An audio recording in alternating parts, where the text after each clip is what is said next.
Hello everyone. तो आज जो टॉपिक हम कवर करेंगे it is application of amperes law.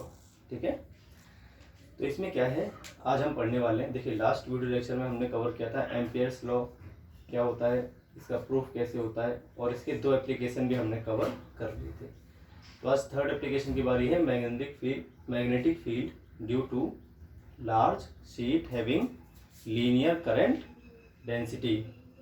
तो आपके पास ये लार्ज शीट है, ठीक है, और इसमें करंट जो फ्लो कर रहा है, देखिए करंट जो ये डायरेक्शन है करंट के लिए आई, अब इसमें करंट फ्लो कैसे कर रहा है वो समझना जरा आपको एक बार। तो सुनिए कैसे करंट फ्लो कर रहा है इसमें।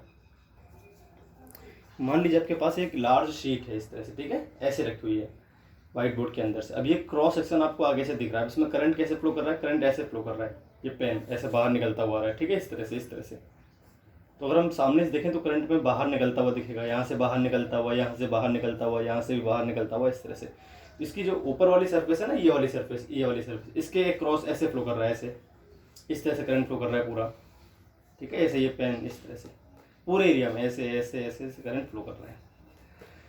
तो अगर हम केवल ये वाला क्रॉस सेक्शन देखें, आगे वाला हिस्सा देखें, तो इसमें से करंट हमें बाहर निकलता हुआ दिखेगा, ठीक है, आउटवर्ड डायरेक्शन में करंट आता हुआ हमें दिखेगा।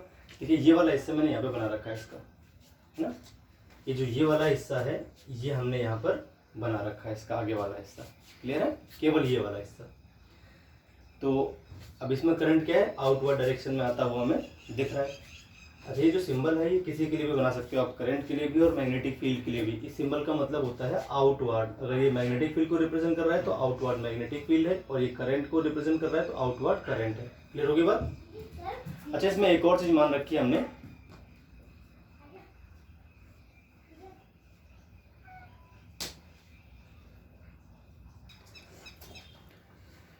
तो इस तरह से सामने क्रॉस सेक्शन हमको दिख रहा है। अब देखिए क्या करना है इसमें, ये जे मान रखा है इसको बोलते हैं लीनियर करंट डेंसिटी। अब एक बार जे को समझ ले, जे क्या है यहाँ पर। जैसे नॉर्मली जे क्या होता है, सरफेस करंट डेंसिटी होता है, जे का मतलब होता था करंट पर यूनिट एरिया, पर यहाँ पर हमने जे क्या मान रखा है, लीनियर करंट डेंसिटी, यानी करंट पर यूनिट लेंथ। अब लेंथ क्या लेनी है, तो लेंथ लेनी है आपको इस क्रॉस सेक्शन की, आगे वाला जो क्रॉस सेक्शन दिख रहा है सिर्फ इसकी लेंथ की बात करनी, क्योंकि इसकी थिकनेस तो बहुत कम है। शीट की थिकनेस क्या होती है, बहुत कम होती है, शीट तो बहुत थिन होती है, शीट की बात करेंगे तो थिकनेस इसकी बहुत कम है, जो करंट निकलता है बाहर वो इसकी लेंथ के अकॉर्डिंग बाहर निकलता है। ज़्यादा लेंथ तो ज़्यादा करंट, कम लेंथ तो कम करंट। अब चूंकि लार्ज शीट है तो बहुत सारा करंट इससे बाहर निकल रहा होगा। तो इसे इसकी यूनिट लेंथ देखें, इतनी लेंथ, तो इसमें से कितना करंट बाहर निकलेगा, ज़्यादा लेंथ बढ़ाएंगे तो और करंट बाहर निकलेगा, और लेंथ बढ़ाएंगे तो और करंट बाहर निकलेगा। तो जे क्या होगी भाई, करंट पर unit length of this cross section. समझ गए, जो आपको सामने वाला क्रॉस सेक्शन दिख रहा है इसकी लेंथ के एक और हमारे पास जो है करंट कितना निकल रहा है उसको बोलते हैं लीनियर करंट डेंसिटी, इसकी लेंथ के अकॉर्डिंग। तो आपको ऊपर लिखा हुआ है लीनियर करंट डेंसिटी। अब हमें निकालनी है इसकी मैग्नेटिक फील्ड। हमें क्या निकालनी है भाई, इसकी मैग्नेटिक फील्ड निकालनी है, ठीक है। तो चलिए देखते हैं मैग्नेटिक फील्ड कैसे निकालेंगे, इसके आसपास किसी पॉइंट पर, है ना।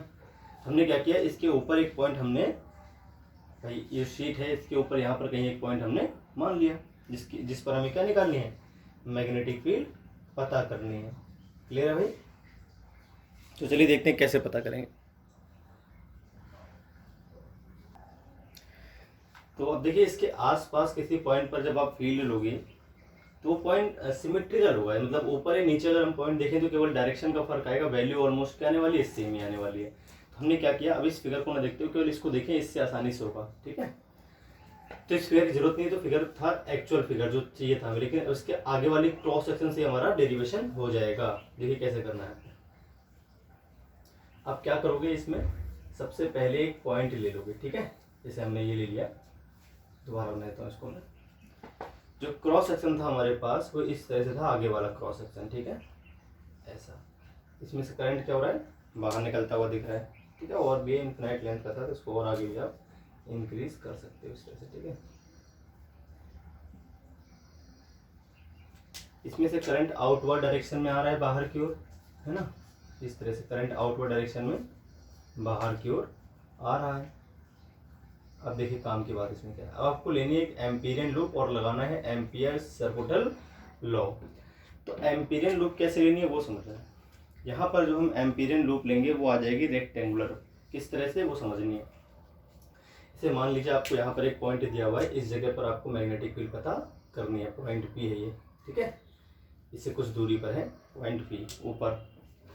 तो यहाँ पॉइंट पी पर हमें क्या पता करना है भाई, हमें पॉइंट पी पर पता करना है मैग्नेटिक फील्ड की वैल्यू। तो आप क्या करोगे कि एम्पीरियन लूप लोगे जिससे गुजरता हो। तो हमने एक एम्पीरियन लूप ले लिया रेक्टेंगुलर इस तरह से, ये एक एम्पीरियन लूप ले लिया क्लोज्ड पाथ, ठीक है।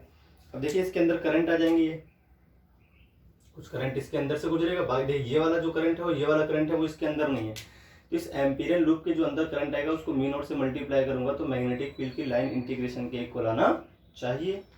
यहाँ पर आपने क्या मान रखा है भाई, यहाँ पर मान रखा है एक पॉइंट जहाँ पर हमें मैग्नेटिक फील्ड पता करनी है। जो फील्ड यहाँ पर आएगी ऑलमोस्ट वही फील्ड यहाँ पर भी आएगी, क्योंकि दोनों के लिए सिमेट्रिकल है। ऊपर और नीचे दोनों के लिए बिल्कुल एक जैसा बिहेव करेगा करंट, बस डायरेक्शन का फर्क रहेगा। क्लियर है भाई, डायरेक्शन का ही तो फर्क रहेगा, बाकी सब कुछ तो क्या रहेगा, सेम रहेगा। अब देखिए पहले डायरेक्शन देखते हैं क्या है। डायरेक्शन तो हम राइट हैंड रूल से निकाल ही सकते हैं, करंट मैग्नेटिक फील्ड किसी करंट की वजह से। राइट हैंड लीजिए, पॉइंट ऊपर की तरफ है तो उंगलियां ऊपर कर दीजिए, फिंगर्स ऊपर। अब करंट आउटवर्ड डायरेक्शन में आ रहा है तो थंब क्या जाएगा बाहर की ओर। थंब क्या था, करंट। अब हथेली क्या बताएगी, मैग्नेटिक फील्ड। तो ऊपर वाले पॉइंट पर जो मैग्नेटिक फील्ड आ रही है बी, वो किस तरफ आ रही है, ऐसी। जो ऊपर मैग्नेटिक फील्ड है वो इस तरफ, इस डायरेक्शन में, ठीक है भाई। अच्छा अगर हम नीचे देखें तो नीचे ऐसा आ जाएगा, करंट बाहर की ओर और पॉइंट नीचे की ओर आएगा। इस करंट की वजह से नीचे देखें फील्ड तो इस तरफ आएगी। तो यहाँ पर जो फील्ड की डायरेक्शन आएगी वो ऐसी आएगी, मैग्नेटिक फील्ड, ठीक है। वैल्यू दोनों जगह क्या रहने वाली है, सेम ही रहने वाली। अब देखिए ध्यान से, यहाँ पर ऊपर की डायरेक्शन जो है मैग्नेटिक फील्ड की, तो इस वाले वायर के लिए मैग्नेटिक फील्ड 90 पे आ जाएगी, जबकि इस वाले वायर के पैरेलल आ जाएगी। अब इस वाले वायर पे देखें मैग्नेटिक फील्ड तो 90, और इस वाले वायर पे देखें तो 90। मैग्नेटिक फील्ड की वैल्यू डायरेक्शन बता रहा हूँ मैं आपको, है ना। और इस वाले के लिए भी क्या बताएगी, मैग्नेटिक फील्ड 90। देखो इस पूरे वायर पे तो मैग्नेटिक फील्ड की वैल्यू भी सेम रहने वाली है क्योंकि डिस्टेंस सेम है। अच्छा इस वाले वायर पे मैग्नेटिक फील्ड की वैल्यू हो सकता है बदले, पर डायरेक्शन तो सेम ही रहेगी, इधर ही रहेगी, कम ज़्यादा हो सकती है पर रहेगी तो इधर ही। तो अब देखिए क्या करना है आपको। रेक्टेंगुलर लूप हमने इसलिए लिया क्योंकि इतना हिस्सा सिमेट्री बनाता है इस करंट के लिए, इतना हिस्सा सिमेट्री बनाता है, बाकी जो है उसका जीरो आने वाला है, बी डॉट डी एल। क्यों आने वाला है, क्योंकि डी एल लेंगे और बी लेंगे तो 90 बना लेगा आपस में। कैसे, अब इस हिस्से में अगर हम डी एल छोटा सा लेते हैं, मान लीजिए आप छोटा सा डी एल ले लिया है ना, तो आपने किया क्या है, इसको ऐसे पी से पी नहीं, इस तरह से घुमाया आपने। जो अपना पाथ है ये, इसको हमने घुमाया है एंटी क्लॉकवाइज। कैसे घुमाया भाई, एंटी क्लॉकवाइज पाथ हमने घुमा लिया। तो मान लीजिए आपका जो पाथ है वो एंटी क्लॉकवाइज घूम रहा है, तो यहाँ पर डीएल आ गया इस डायरेक्शन में, ऐसा छोटा सा डीएल ले लिया आपने, है ना। इस वाले हिस्से पे डीएल लेंगे हम तो नीचे की तरफ आ जाएगा डीएल, यहाँ पर ऐसा आ जाएगा। यहाँ पर डीएल लेंगे छोटा सा तो कैसा आ जाएगा भाई, इस डायरेक्शन में आ जाएगा डीएल। और यहाँ पर अगर हम डीएल इस पूरी लाइन पे कहीं भी आप डीएल ले, आपकी मर्जी है, तो डीएल आ जाएगा ऊपर की तरफ, इस तरह से आगे। ये डीएल आ गया अपने पास, है ना, ऐसा डीएल। अब अगर हम यहाँ भी डॉट डीएल करते हैं ऊपर वाली लाइन के लिए, नाम लिख लेता हूँ इस पूरे, ये पॉइंट पी था, नाम लिख लेते हैं इसका capital A, capital B, A B C D मत देखिए क्योंकि बी मैग्नेटिक फील्ड भी है। कुछ और नाम रख लेते हैं, स्मॉल ए स्मॉल बी रख लेते हैं, small A small B small C और स्मॉल डी। इस पाथ का नाम क्या है, A B C D path. तो ए बी सी डी एक रेक्टेंगुलर पाथ है ना। यही पाथ क्यों लिया, आपको बात समझ में आई। ये पाथ इसलिए लिया है क्योंकि इसकी दो जो लेंथ है, यानी ए डी और बी सी, ये तो मैग्नेटिक फील्ड के परपेंडिकुलर है, इनका B dot D L zero जाना है। और ए बी और सी डी सिमेट्री बनाती हैं करंट से, मतलब बराबर डिस्टेंस पर है, तो इजीली अपना बी डॉट डी एल हो जाएगा। अगर हम यहाँ पे सर्कल लेते हैं तो नहीं हो पाता, क्योंकि सर्कल का हर पॉइंट क्या आता है, इस करंट से अलग अलग दूरी पर आता। तो आपको याद रखना पड़ता है कि एम्पियर लूप हमें कैसा लेना है, ठीक है। वो प्रैक्टिस से धीरे धीरे आपको आ जाएगा। तो अब देखते हैं क्या करना है भाई इसमें। अब हम करेंगे vector B dot D L ना बाई एम्पियर्स लॉ। तो अगर हम देखें एम्पियर्स लॉ से, तो vector B dot D L किसके लिए भाई, पूरे क्लोज्ड पाथ के लिए। क्लोज्ड पाथ कितना है, ए बी सी और D, A B C D, A फिर वापस भी आना होता है। तो A B C D A closed path है, उसके लिए हमें बी का मैग्नेटिक फील्ड का लाइन इंटीग्रेशन करना है। किसके इक्वल आएगा भाई, म्यू नॉट इंटू जो करंट इसके अंदर आएगा इस तरह से। क्लियर है? अब देखिए इसमें कैसे करना है। Vector B dot D L A B plus vector B dot D L B C plus vector B dot D L C D plus vector B dot D L D A is equal to आ जाएगा mu naught I enclosed. ठीक है भाई। अब एक बात आप ध्यान से समझ लें, इसमें जो ए बी है हमने मान लिया ए बी बराबर आ जाएगा सी डी बराबर आएगा स्मॉल एल। ठीक है। और बी सी बराबर ए डी बराबर यहाँ पर मान लेते हैं, क्योंकि हम बी मान चुके हैं ऑलरेडी, एल, और इसको मान लेते हैं डी। ठीक है। वैसे इनकी जरूरत नहीं है, लेंथ की जरूरत है, इसको हटा दीजिए, लेंथ ही बहुत है क्योंकि इनका तो जीरो ही होना है, वैसे इनकी लेंथ की जरूरत नहीं पड़ेगी। तो ए बी और सी डी आपने एल के बराबर मान ली, जो ये लेंथ है सी डी वो किसके बराबर है, एल के बराबर है। क्लियर है भाई? तो अच्छा ये कैसे किया, ए बी सी डी है, इसके चार हिस्से कर दें, इसका अलग निकाल दें, इसका अलग निकाल दें, इसका अलग निकाल दें और इसका अलग, और इन चारों को जोड़ूंगा तो पूरे पाथ का ही तो निकलेगा। तो ये चारों मिलाकर इसके इक्वल आने चाहिए थे। इतनी बात समझ में आ गई होगी। अब देखिए क्या करना है। अब अगर हम देखें ध्यान से तो हमें क्या दिखेगा कि बी डॉट डी एल जो ए बी है, ए बी वाला हिस्सा, वहां पर तो जीरो बनाती है मैग्नेटिक फील्ड, किससे, डी एल से। तो मैग्नेटिक फील्ड को आप लिख दीजिए बाहर। ठीक। और डी एल का इंटीग्रेशन कर दीजिए किसके लिए, जीरो से एल लेंथ के लिए, क्योंकि भैया जो ए बी है, ए बी जो है अपने पास उसकी लेंथ क्या है, एल ही तो लेंथ है, एल मान ली हमने यहाँ पर लेंथ। ठीक है। और cos जीरो बनने हैं तो cos जीरो लिख भी सकते हो आप, cos जीरो प्लस यहाँ पर अगर हम बी डी एल करते हैं तो बी सी लिख के B into D L into cos 90 बन रहा है। देखें ध्यान से आप, तो ये क्या आएगा, जीरो आ जाएगा, सीधी सी बात है। यहाँ पर बी सी क्या बन रहा है, देखिए बी सी से 90 तो बन रहा है, मैग्नेटिक फील्ड और डी एल के बीच का एंगल, मैग्नेटिक फील्ड ऐसे दिखा रहा है, डी एल नीचे तरफ दिखा रहा है। और अगर हम बात करते हैं सी डी की, तो सी डी कितना आएगा भाई, सी डी से तो पैरेलल ही है, मैग्नेटिक फील्ड जीरो का एंगल बनाती है, तो B dot D L cos zero, zero से लेकर एल, लिमिट लग जाएगी, इसकी लेंथ एल मान लिया। अब इसमें क्या है, vector B dot D L cos 90 बनेगा दोबारा, फिर किसके लिए, ए डी के लिए, और बराबर किसके आएगा, ये म्यू नॉट इंटू आई एनक्लोज। तो ये और ये चारों मिलाकर इसके बराबर थे म्यू नॉट इंटू आई एनक्लोज के। ठीक है भाई, इतनी बात क्लियर हो गई। चलिए अब आगे देखते हैं क्या करना है।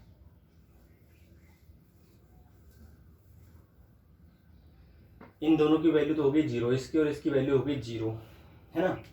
ये आ जाएगा आपका B, integration of D L करूंगा तो एल आ जाएगा और लिमिट लगेगी एल, इसका भी सेम आंसर आएगा, बी इंटू एल, बी तो हमें निकालना है तो उसको बी मान लिया हमने। इन दोनों का जीरो हो चुका है, इसको हटा दो, इज इक्वल टू क्या आ जाएगा, म्यू नॉट।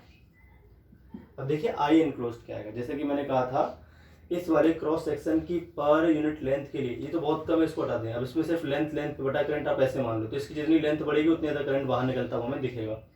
तो इसकी पर यूनिट लेंथ पे करंट क्या था, जे था। अब अगर हम इतनी लेंथ की बात कर रहे हैं, मतलब एल लेंथ की बात कर रहे हैं, यहाँ पर देखिए इतना ही तो लेंथ आएगा, ये इतनी लेंथ क्या आ जाएगी एल, तो जे इंटू एल क्या हो जाएगा आपका करंट, जे इंटू एल आपका करंट हो जाएगा। तो यहाँ से आएगा two B L is equal to mu naught into J into L, L से एल कैंसिल हो गया, तो यहाँ से बी क्या आया, mu naught J by two, ये आपका आ गया आंसर। जहाँ पर जे क्या है, लीनियर करंट डेंसिटी, पहले भी लिखा था मैंने, दोबारा बोल दूं, ये सरफेस करंट डेंसिटी नहीं है, लीनियर करंट डेंसिटी। आपको क्वेश्चन में दिया हुआ, आप इजीली निकाल पाओगे किसी शीट की, तो आपको सीधे फॉर्मूला याद कर लेना शीट की मैग्नेटिक फील्ड का। ठीक है भाई।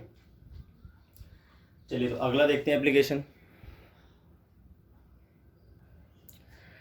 तो अब हमें निकालनी है magnetic field due to a long solenoid. तो सोलेनॉइड हमने पहले भी कवर किया था, लेकिन वो बायो-सेवर्ट्स लॉ से किया था और वो उसके एक्सिस पर मैग्नेटिक फील्ड थी। ठीक है। अब हमें निकालनी है इनसाइड लॉन्ग सोलेनॉइड। पहले आप एक बात समझिए, लॉन्ग सोलेनॉइड और नॉर्मल सोलेनॉइड में फर्क होता है। ठीक है भाई। लॉन्ग सोलेनॉइड जो होगा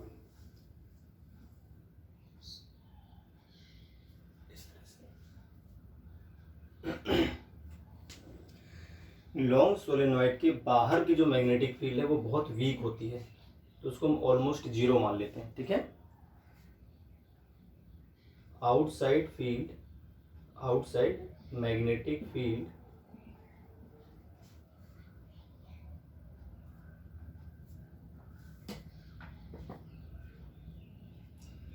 magnetic field outside of A long solenoid is found very weak, ठीक है। तो इसको मान लेते हैं लगभग कितना, जीरो, वेरी वीक को लगभग जीरो मान लेते हैं। And inside solenoid field is uniform, ठीक है। एंड बस यूनिफॉर्म लिख दीजिए, वैल्यू हम बाद में निकाल लेंगे। इनसाइड सोलेनॉइड क्या होता है, फील्ड होती है कैसी, यूनिफॉर्म। एंड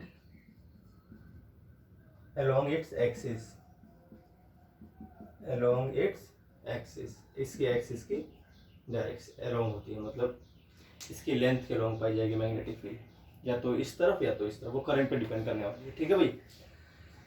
तो ये आ गया आपके पास, ये तो आपको ध्यान रखनी है बातें कि आउटसाइड ऑलमोस्ट जीरो होती है लॉन्ग सोलेनॉइड की वजह से, और इनसाइड क्या होती है, आउटसाइड ये जो सर्कल्स बनते हैं ना, ऐसे यहाँ पर अगर हम देखें तो हर टर्म, यहाँ पर जो टर्न है, प्रत्येक टर्न वो बिहेव करता है एज अ,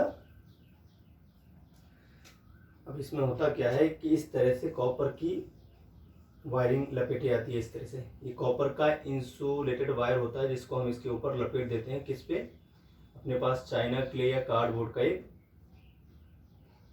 इस तरह से, ठीक है।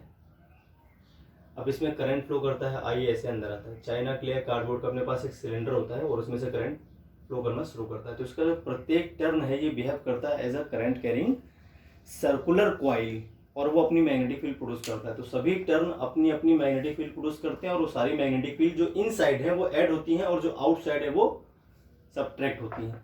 तो नेट मैग्नेटिक फील्ड बाहर बहुत वीक होती है, जबकि अंदर वो जुड़ती है तो बहुत ज़्यादा स्ट्रॉन्ग हो जाती है, ठीक है ना।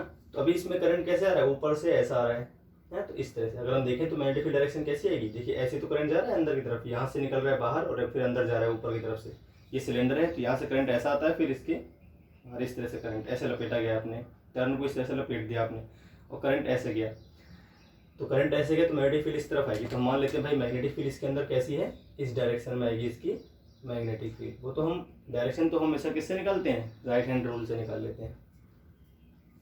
डायरेक्शन चल गई बता, अब हमें निकालनी है इनसाइड वैल्यू। अच्छा यहाँ पर इनसाइड ही निकालनी है, आपको ध्यान रखना है, ठीक है। एक्सिस पर भी नहीं, इनसाइड किसी भी पॉइंट पर लोगे आपकी फील्ड सेम आएगी लॉन्ग सोलेनॉइड वाले केस में, जबकि नॉर्मल सोलेनॉइड वाले केस में एक्सिस पर पॉइंट पे डिपेंड करती है, यहाँ पे लिया पॉइंट आपने कहाँ पे लिया उस पर डिपेंड करती है। तो ये नॉर्मल सोलेनॉइड से थोड़ा आसान है, लॉन्ग सोलेनॉइड की बात हो रही है, ठीक है। तो ये बातें आप नोट कर लें पहले। अब सोलेनॉइड क्या होता है, तो आपको ध्यान रखना है एक ऐसी डिवाइस है जो स्ट्रॉन्ग मैग्नेटिक फील्ड प्रोड्यूस कर सकती है। इस पर क्या होता है, अपने जो सिलेंडर है, कार्डबोर्ड का बना हुआ सिलेंडर है, इस पे हम कॉपर के इंसुलेटेड वायर को लपेट देते हैं, बहुत सारे टर्न उसके, और फिर उस वायर में हम करंट फ्लो करवाते हैं। तो उसका जो प्रत्येक टर्न है वो बिहेव करता है as a current carrying circular coil और मैग्नेटिक फील्ड प्रोड्यूस करता है, जो आउटसाइड बहुत वीक होती है और इनसाइड कैसी होती है, हर जगह लगभग सेम होती है। तो हमें इनसाइड किसी पॉइंट पर मैग्नेटिक फील्ड का पता करना है। क्लियर होगी बात, ये हम करने जा रहे हैं। तो चलिए अब करते हैं, अब देखते हैं कैसे आएगी मैग्नेटिक फील्ड एम्पियर के लॉ से। तो आप क्या करोगे, सबसे पहले आप सोलेनॉइड को बना लो थोड़ा सा बड़ा। तो ये अपन ने ले लिया एक सोलेनॉइड,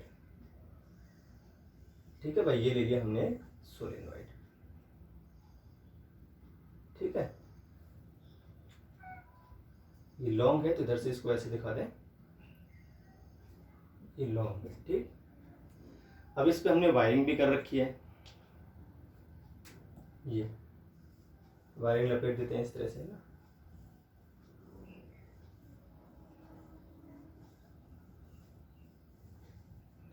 और भी है बहुत सारी, और करंट इसमें फ्लो कर रहा है ऐसा, आई करंट इसमें फ्लो कर रहा है, ठीक है। तो आपको पहले एक बात समझ लेनी है, ये एक्चुअली में दिखेगा कैसा, अगर हम सिर्फ इसके ऊपर और नीचे करंट को देखें सिर्फ, है ना, ये तो वायरिंग के थ्रू हो गया। अब अगर हम करंट को, जैसे मैंने कहा था, आउटवर्ड इनवर्ड को हम डॉट या क्रॉस से बना सकते हैं। तो अब ध्यान से देखो, करंट देखो, हमने इसको कैसे लपेटा, यहाँ से लपेटा ऐसा, फिर इसके अंदर जा रहा है, फिर बाहर निकल रहा है, फिर अंदर जा रहा है, फिर बाहर निकल रहा है, फिर अंदर जा रहा है। तो आप ये मानो जैसे सिलेंडर है, इस पर हम ऐसे लपेट रहे हैं, वायर को इधर से लाए, इसके बाद घुमा के इधर लाए, फिर घुमा के ऐसे लाए, फिर ऐसे लाए, है ना, इस तरह से। तो यहाँ पे देखिए ऐसे बाहर आता है, फिर घूमता है, फिर अंदर जाता है करंट, फिर इस वाली सरफेस भी देखें तो करंट अंदर की तरफ जा रहा है, जबकि नीचे वाले सरफेस देखें करंट बाहर की तरफ आ रहा है। ऐसा वायर लपेटा हुआ दिखाई देगा आपको। तो अगर हम यहाँ पर देखते हैं इस जगह पर हमें, तो करंट अंदर जाता हुआ दिखेगा। करंट के लिए बना रहा हूँ मैं, ठीक है, वायर पूरा लपेट नहीं रहा, तो करंट कैसा दिखेगा भाई, अंदर जाता हुआ। यहाँ पर करंट कैसा दिखेगा, बाहर आता हुआ इस जगह पर, ठीक है। अब पूरा वायर बनाने की आपको जरूरत नहीं है, ठीक। इस तरह से जो वायरिंग लपेटी थी हमने, यहाँ से ऐसे करंट आता है और फिर घूम के बाहर जाता है अंदर की तरफ। तो यहाँ से करंट अंदर जाएगा, फिर ऐसे वापस पीछे से घूमता हुआ आएगा, फिर यहाँ सामने अगर हमें दिखेगा तो करंट बाहर निकलता हुआ दिखेगा, फिर घूमेगा पूरा वायर, फिर यहाँ जाएगा तो अंदर की तरफ दिखेगा। तो इस तरह से हमें वायरिंग दिखती है इस पर। अब क्या करोगे आप, अब तुरंत यहाँ पर एक एम्पीरियन लूप लोगे। हमें इनसाइड मान लीजिए यहाँ पर कोई पॉइंट आपने ले लिया पी, जहाँ पर हमें क्या निकालनी है, मैग्नेटिक फील्ड। तो इससे गुजरता हुआ एक एम्पीरियन लूप हम ले लेते हैं। तो यहाँ से गुजरता हुआ हमने ले लिया भाई एक एम्पीरियन लूप। ये वही रेक्टेंगुलर क्यों लिया, आप समझ जाओगे बिल्कुल पिछले वाले तो केस बन रहा है ये भी। तो ये आपने ले लिया एक एम्पीरियन लूप, इसका नाम रख लेते हैं ए बी सी और डी, जैसे पीछे रखा था हमने, तो ए बी सी डी इसका नाम रख लिया हमने, ठीक है। इस पी पॉइंट पर निकालनी है, तो यहाँ पर छोटा सा एक आप क्या ले लोगे भाई, डी एल, ठीक। और जैसे कि मैंने कहा था, अच्छा डी एल हम लेंगे इस डायरेक्शन में। किस डायरेक्शन में, जैसे हमने मैग्नेटिक फील्ड कैसी आई थी इसकी, मैग्नेटिक फील्ड आ रही थी इस तरह से, ऐसी आ रही थी मैग्नेटिक फील्ड इस डायरेक्शन में, ऐसे अंदर ये आएगी आपकी मैग्नेटिक फील्ड अंदर, इन सभी टर्न्स की वजह से। तो मैग्नेटिक फील्ड अंदर किस डायरेक्शन में, ऐसी है, ठीक है। अच्छा बाहर की जो मैग्नेटिक फील्ड है वो कितनी है, जीरो, क्योंकि बाहर तो बहुत वीक मैग्नेटिक फील्ड, तो उसको हमें लेना नहीं है, जीरो, डायरेक्शन कैसी भी फर्क नहीं पड़ता। इस आधे वायर पे जीरो रहेगी और नीचे वाले वायर पे मैग्नेटिक फील्ड की वैल्यू बी रहने वाली, क्योंकि अंदर यूनिफॉर्म मान लिया हर जगह फील्ड, ठीक है। लॉन्ग स्टूडेंट के लिए अंदर यूनिफॉर्म पाई जाती है, ध्यान रखना है आपको। अब डीएल आप इस डायरेक्शन में ऐसा ले लो, मतलब इस टर्न को ऐसा घुमा लो, ऐसा। जो हम लूप लेते हैं उसका पैटर्न लेना पड़ता है, क्लॉकवाइज है कि एंटी क्लॉकवाइज लूप है। तो आप इसको ए बी सी बी ए बोलोगे, क्योंकि हमने क्लॉकवाइज लेनी तभी डायरेक्शन ऐसी आएगी डीएल की, वरना फिर माइनस में आएगा आंसर। हमें सिर्फ मैग्नेटिक फील्ड की वैल्यू चाहिए तो माइनस में चाहते नहीं, आंसर प्लस में आए। डीएल और बी दोनों सेम डायरेक्शन में मान लिया मैंने। अच्छा यहाँ पर डीएल कैसा आएगा भाई, छोटा सा डीएल अगर यहाँ पर लेते हैं हम इस जगह पर, तो वो ऐसा आएगा ऊपर की तरफ। यहाँ पर डीएल कैसा आएगा, नीचे की तरफ आएगा। ये डीएल हो गया आपका, यहाँ पे डीएल हो गया। अच्छा मैग्नेटिक फील्ड कैसी है इस जगह पे, मैग्नेटिक फील्ड यहाँ पर कैसी है भाई, मैग्नेटिक फील्ड तो इस तरह से 90 बनाती हुई, यहाँ पर भी कैसी है, ऐसी है। तो डीएल और मैग्नेटिक फील्ड 90 बनाती हैं एडी और बीसी हिस्से के लिए, ठीक। ये मैग्नेटिक फील्ड है ब्लैक वाली। तो फॉर एडी एंड बीसी, अब इस फिगर को डालने की जरूरत नहीं है, इसकी हटा दो, इसको जरूरत नहीं हटा उसको। अब बाई एम्पियर्स लॉ देखिए क्या आएगा, vector B dot D l, नाम देखिए ए डी सी बी ए, जैसे घूमते हो वैसे चलना पड़ता है नाम, तो ए डी सी बी ए इस तरह से, ठीक भाई। अच्छी बात है, ए डी सी बी ए कर लेते हैं। अब इसमें क्या है, पहले पार्ट ये बराबर किससे आएगा, mu naught into current I जो इनक्लोज्ड होगा वो, ठीक है। कितनी बात समझ में आ गई। अब इसको अपन 4 पार्ट्स में तोड़ लेंगे, B dot T L A D plus B dot D L D C plus B dot D L D C हो गया, फिर सी बी और plus B dot D L is equal to आ जाएगा mu naught into current enclosed, ठीक। चलिए इतनी बात समझ में आ गई, अच्छी बात है। अब देखते हैं क्या होगा,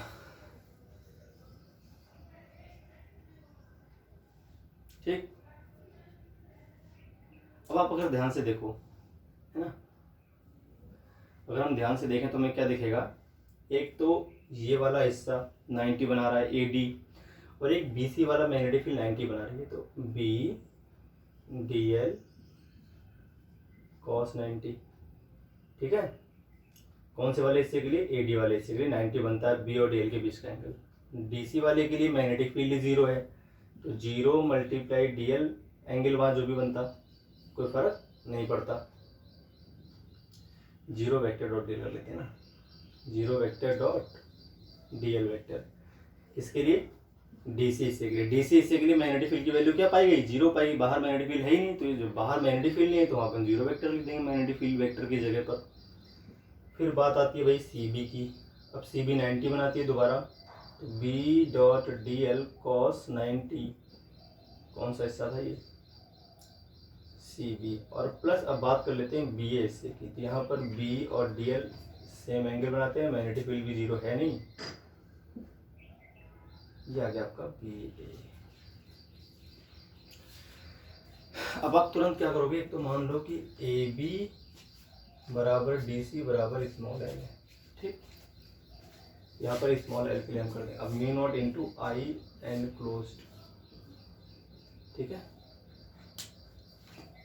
इसको मिटा देते हैं, जरूरत नहीं है इसके टाउ उसको। 0 प्लस 0 प्लस 0 प्लस B बाहर ले लीजिए, ठीक है।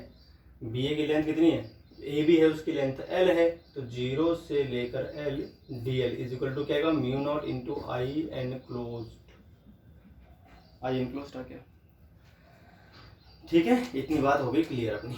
ये आ गया B into L is equal to आ गया आपका mu naught into I enclosed. Question number first कर लेते हैं, ठीक है। अब देखिए हम क्या करेंगे, हमने मान लिया, अब इसकी भी जरूरत नहीं, इसको हटा देते हैं। लेट स्मॉल एन टर्न्स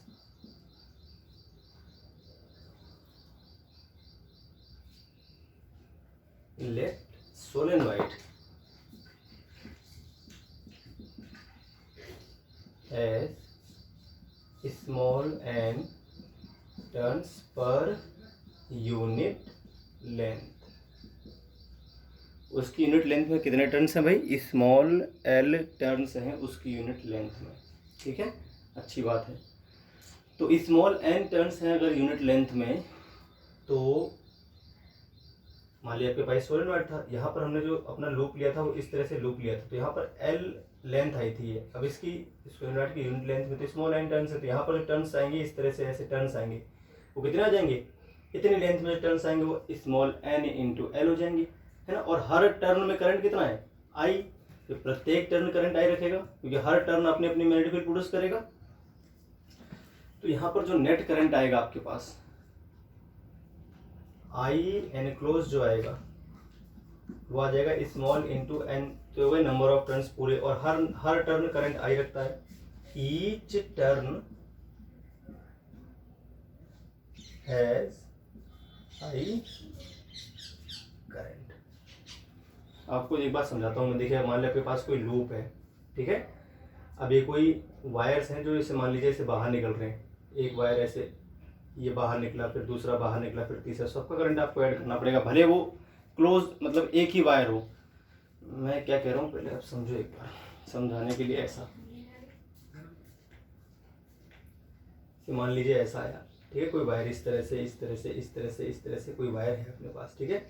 और आपने मान लीजिए कोई क्रॉस सेक्शन लिया है, लूप लिया है इस तरह से, ऐसा, भले एक ही वायर है, अब इसमें करंट I है, फिर ऐसे आई है, फिर आ जाएगा, फिर ऐसे आएगा, फिर आएगा, फिर वापस, फिर जाएगा, फिर वापस, ये सारे करंट आपको ऐड करने पड़ेंगे, भले ही एक ही वायर हो। तो इस लूप जो हमने वो लूप लिए ना, बाहर बाहर दिख रहा है वो डॉटेड लूप बना रखी सर्कुलर लूप, तो उसके अंदर ये सारे वायर आ गया, भले एक ही वायर है, पर ये करंट काउंट करना पड़ेगा, फिर ये भी करंट काउंट करना पड़ेगा, ये भी करंट काउंट करना पड़ेगा, ये भी करंट काउंट करना पड़ेगा, ये भी करंट, सारे करंट काउंट करने पड़ेंगे। नेट करंट 0 आ जाएगा। ऐसा क्यों, एक करंट ऊपर जा रहा है, वही करंट नीचे आ रहा है, तो अगर इसको मानेंगे पॉजिटिव तो इसको मानेंगे negative, 0 positive negative 0 positive negative 0 positive negative 0, इस तरह से, ठीक है। और अगर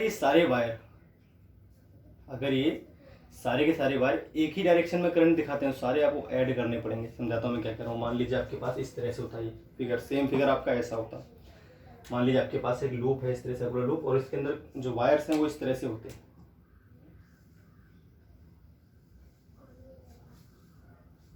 इस तरह से होते हैं। तो मान लीजिए आई करंट ऊपर जा रहा है, ये तो सेम ही हो जाएगा। मान लीजिए आपके पास एक वायर ऐसा है, फिर दूसरा वायर ऐसा है, फिर तीसरा वायर ऐसा है, फिर चौथा वायर ऐसा है ना।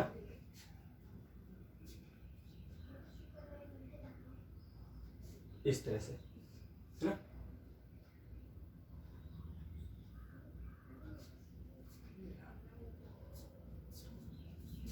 आपने एक सर्कल ले लिया, अब सारे करंट आपको ऐड करने पड़ेंगे। मान लीजिए सारे करंट आई है, ये भी आई है, ये भी आई है, ये भी आई है। अभी चारों क्या हो जाएंगे, ऐड हो जाएंगे, नेट करंट आ जाएगा आपके पास। ठीक है, तो अब इस तरह से अगर हम देखें सोलेनॉइड में, तो उसके अंदर क्या है भाई, हर टर्न में करंट आई है और नंबर ऑफ टर्न्स आ गए n इंटू एल। तो जो नेट करंट इसके अंदर आएगा वो कितना आ जाएगा, n इंटू एल इंटू आई आएगा। ठीक है, n इंटू एल इंटू क्या आ जाएगा आपके पास, आई आ जाएगा। नेट करंट आ गया। अब जब नेट करंट आ गया है तो इसको इक्वेशन नंबर फर्स्ट में पुट कर देते हैं।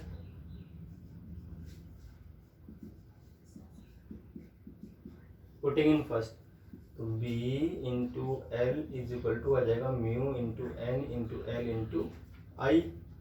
एल से एल कैंसिल हो जाएगा तो B की वैल्यू क्या आ जाएगी, mu naught N into I, जहाँ पर एन क्या है, number of turns per unit length. Okay, ये आंसर था बस, दैट्स इट। ठीक है, हमने पहले ही प्रूव किया था लॉन्ग सोलेनॉइड के लिए, आपको ध्यान हो तो बायो-सेवर्ट्स लॉ के लिए, बायो-सेवर्ट्स लॉ के स्पेशल केस में हमने किया था, तो यही आंसर आया था। तो इस तरह से एम्पियर लॉ से आपका ये प्रूफ हो गया। ठीक है, तो आज के लिए इतना ही। नेक्स्ट वीडियो लेक्चर में हम नेक्स्ट टॉपिक के साथ कवर करेंगे एप्लीकेशन ऑफ एम्पियर्स लॉ। एक दो और बच रहे हैं, उन्हें नेक्स्ट वीडियो लेक्चर में हम कवर करेंगे।